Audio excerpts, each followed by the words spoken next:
Hey guys, so we're gonna go over the hip 90-90 stretch, which is gonna be working external rotation and internal rotation of the hip. So it's a good exercise or a double whammy to get the most bang out of your buck for your rotation. So what we're gonna do is sit down on the ground.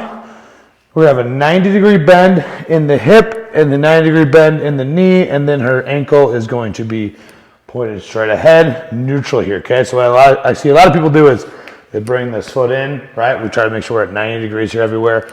And then make sure you're keeping that torso up nice and tall. Okay, you're not gonna be leaning to the side. If you're having trouble leaning to the side, you can always put a pad underneath that front side hip to prop you up just a little bit, especially if your knee is having trouble falling down towards the ground. Same thing could be said for the back knee here, right? Now don't put it underneath the foot because that will actually create more range of motion. So if we need more range of motion on this exercise, we could slip a pad underneath that front foot or underneath that back foot to create more of the rotation, okay? But start with this very basic version first. Nice tall torso. You're gonna slightly hinge forward, and then I like to have people do this in a biphasic manner. So we're gonna have a couple different types of contractions here. She's gonna lift up her front foot as high as possible. I'll try and keep the knee down to create more of that external rotation.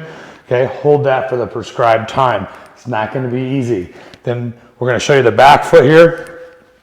And once again, he's not leaning away side to side, just staying up nice and tall and then getting a slight hinge forward. Now, we're not trying to tip forward to make it easier to lift our leg up here. We want to think about driving everything down and then just try to pick that back foot up off the ground, driving that knee into the ground here to create more what's called hip internal rotation, okay? So hold each of these for the prescribed time. Try to make sure you're maximizing that range as much as possible, but also meeting your limitations where they're currently at by adding pads under the knees if you need a little bit more relief to get into that position.